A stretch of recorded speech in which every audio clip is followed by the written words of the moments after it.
श्री संत शिरोमणी गुरु रविदास महाराज यांच्या जयंतीनिमित्त दिनांक 12 फेब्रुवारी रोजी दुपारी 2 वाजता भव्य शोभायात्रा काढण्यात आली। शोभायात्रेला श्री रामेश्वरजी बोडखे नवा नकाशा कमाल चौक येथून प्रारंभ होऊन समाज भवन नागसेन नगर येथे समारोप झाला। यामध्ये विविध सामाजिक व धार्मिक संस्थांचे सहभाग मोठ्या संख्येने दिसून आला। आकर्षक रथ, भजन मंडळे, डौलदार घोडे, ढोल ताशांच्या गजरात निघालेल्या या शोभायात्रेनं परिसर भक्तिमय झाला। कार्यक्रमाचे आयोजन श्री संत शिरोमणी गुरु रविदास महाराज सामाजिक संस्था भवन नागसेन नगर यांच्या वतीनं करण्यात आले होते।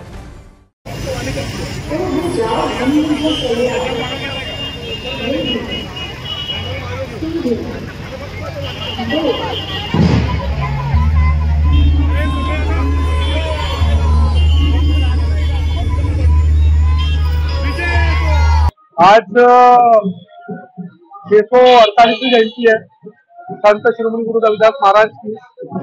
हम लोग हर साल उत्तर नागपुर में नागसेन नगर में हर्ष उल्लास से हम लोग पूरे कमेटी वाले बनाते हैं और इसमें हमारे पूरे समाज के लोग यहाँ पे हम लोग रामेश्वर बोडखे जी जो कमाल चौक में रहते हैं वहां से रैली हम लोग भवन तक निकालते पूरे हर्ष उल्लास से मनाते हैं। और ऐसी देश में हर जगह रविदास महाराज की जयंती मनाते ही आमची संत शिरोमणी गुरु रविदास महाराजांची 648वी जयंती आहे। ही संपूर्ण जगामध्ये संपूर्ण विश्वामध्ये साजरी केल्या जात आहे।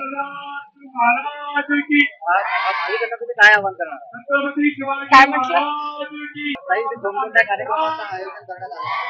इथे तर सर्वात प्रथम आम्ही एक भव्य रॅलीचं आयोजन केलेलं आहे। त्याचबरोबर काही मान्यवरांचं स्वागत वगैरे समारंभ सुद्धा ठेवलेले आहे। काही वक्त्यांचे मार्गदर्शन सुद्धा ठेवलेले आहेत। काही थोड्या वेळातच डॉक्टर नितीन राऊत वगैरे आमच्यामध्ये सम्मिलित होणार आहे। त्याचप्रमाणे मग महाप्रसादाचं वगैरे आयोजन केलेलं आहे। काढण्यामागचा उद्देश काय?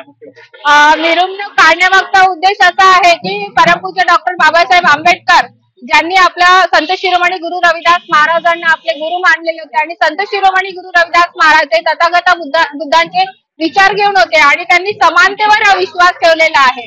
तर आम्हाला एक की सर्व जे आम्ही भारतातले जे लोक आहेत जिथे आम्ही लोकशाहीने चालणारे आहेत आणि लोकशाहीला मानणारे आम्ही लोक आहेत, तर तो संदेश आम्हाला की हम सब एक है हा कन्सेप्ट घेऊन आम्ही ही रॅली काढलेली आहे।